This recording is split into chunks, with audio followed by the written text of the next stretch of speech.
Yang kami hormati kakak-kakak IPWL dari institusi penerima wajib lapor Ummu Syahidah. Bisa sapa juga. Halo kakak. Langsung saja tanpa mengurangi rasa hormat kami persilakan untuk Bro Diki. Baik, assalamualaikum warahmatullahi wabarakatuh.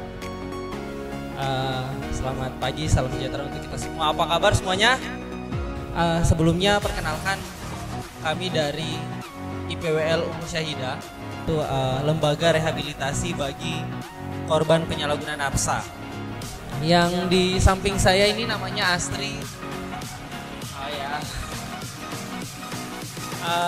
Astri di bagian P2S ya, pencegahan dan pemberdayaan sosial. Jadi Astrid kalau misalkan kita kalau ada sosialisasi itu yang kegiatannya Astrid, dan kalau misalkan kasih bantuan ke mantan pengguna itu juga di divisinya Astrid gitu. Jadi ada teman namanya bro siapa ya yang Wijaya kemarin, siapa yang keluar hari Kamis kemarin? Oh iya.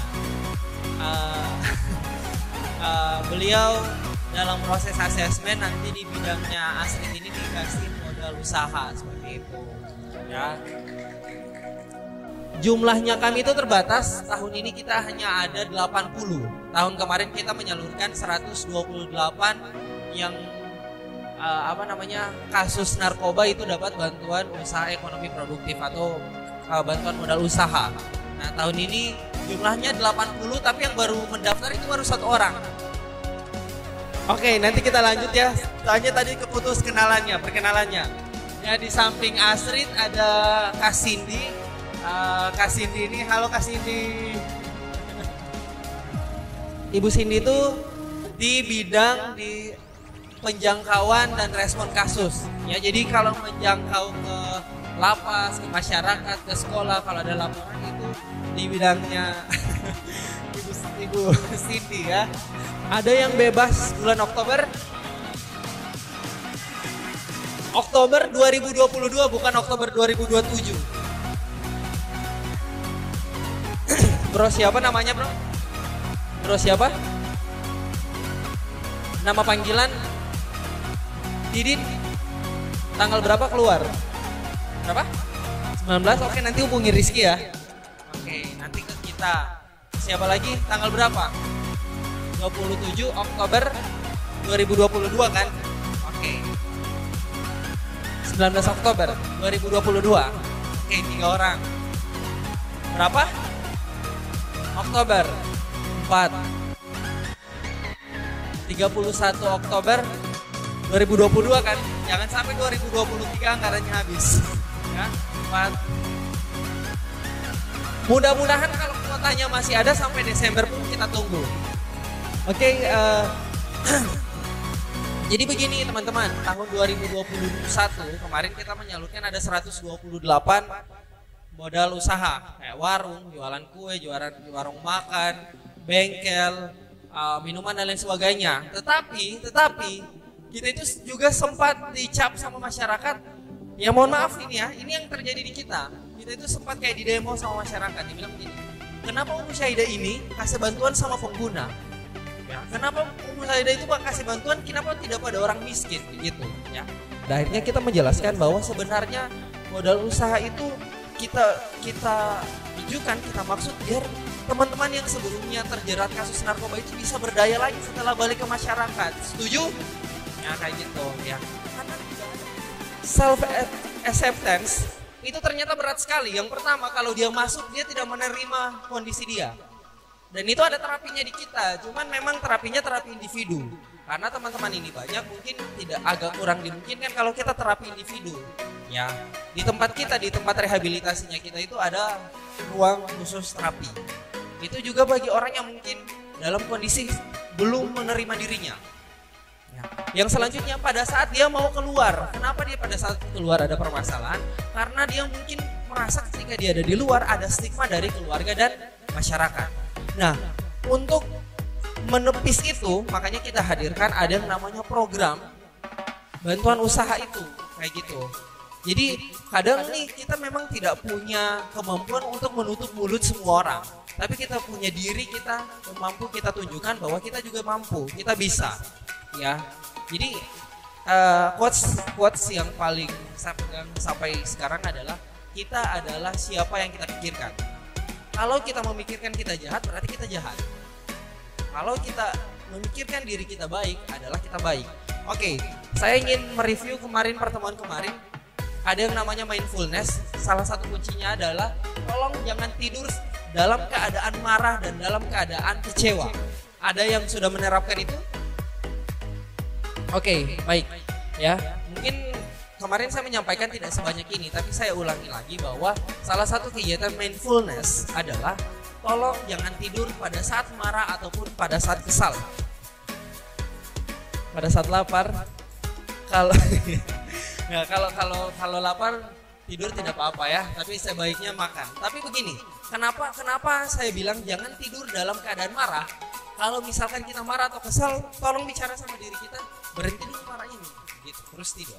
Karena itu akan mempengaruhi psikisnya kita. Ya, kadang ternyata kalau misalkan kita menanamkan bahwa sadar kita marah dan marah dalam keadaan tidur dalam keadaan marah atau kesal, kadang kita bangun tidur itu badan terasa capek.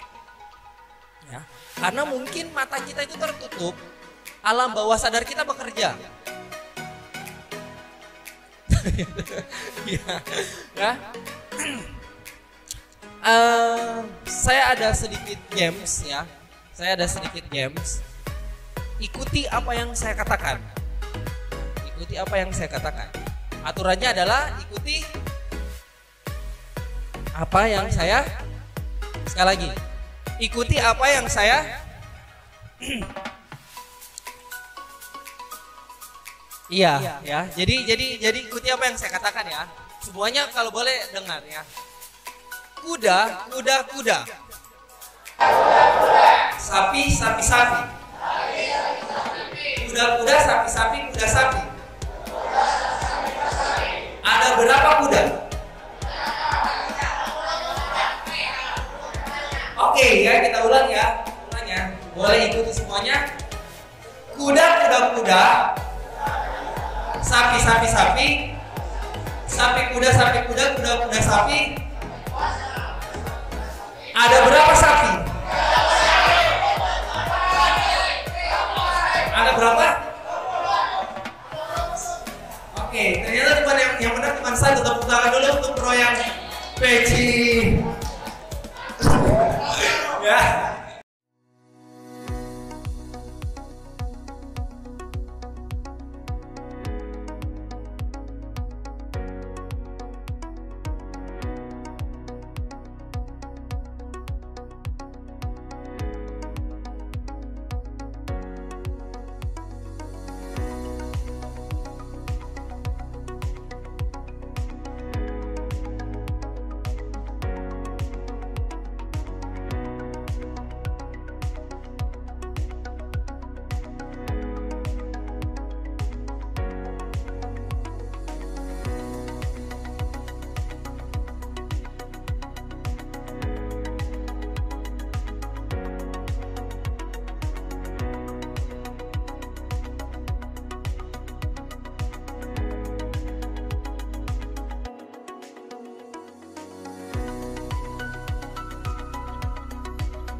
dua orang yang bisa nanti dapat hadiah dari Astrid sama Cindy. Nanti mau dititipkan ke Rizky, ada di mobil ya.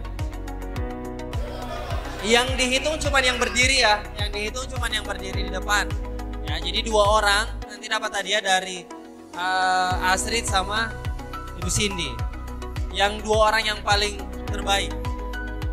1, 2, 3, mulai. 1, 2, 3, 4. Tidak usah aku dempet begitu boleh Pak?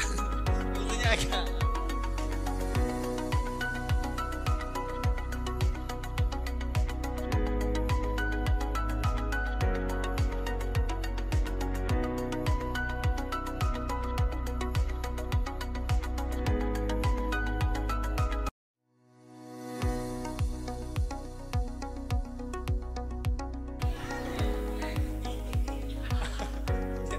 Tangannya di bawah Pak, yang ini di bawah. Di bawah. Ya. Ya. Oke, gerakan terakhir boleh?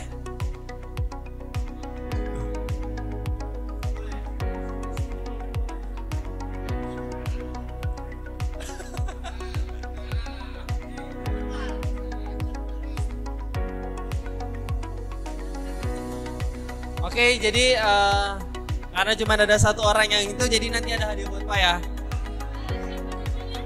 Pak siapa?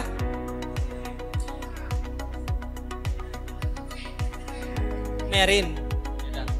Pak Rizky. Nanti saya minta tolong Pak Rizky ya. Rifa Isabaya. Nanti saya titip sama Pak Rizky ya. Oke, boleh minta tolong duduk lagi? Ya. Apa kesimpulan yang tadi kita lakukan adalah sebenarnya kita belajar mindfulness. Ya, mindfulness adalah ya kita memfokuskan ya pikiran kita pada satu titik tertentu. Ya, kalau kita bawa lebih ke kali ini ke permasalahan adalah ya orang yang mumet, itu bukan kadang, tapi karena orang yang mumet itu terkadang dia tidak fokus pada permasalahan apa yang mau diselesaikan. Ya. Jadi kadang dia merasa mumet, dia merasa berat sekali, itu karena tidak fokus pada persoalan apa yang mau dihadapi. Ya, kalau misalkan ditanya per orang, semua orang itu punya masalah. Tapi permasalahan mana dulu yang mau kita hadapi, persoalan mana dulu yang mau diselesaikan. Jadi itu maksud dari mindfulness. Ya, jadi sekali lagi mindfulness itu jangan disepelekan, Bapak Ibu sekalian, tidak ada Ibu ya. Bapak-bapak sekalian, teman-teman semua, kalau misalkan kita fokuskan seperti itu, ya, kalau dibawa ke dalam permasalahan sosial, ya, dalam permasalahan, contoh, ya, jangan ditumpuk semua masalah. Yang pertama adalah identifikasi masalah apa yang kita punya sekarang ini. Jangan malu mengakui ada masalah, itu saja dulu, ya.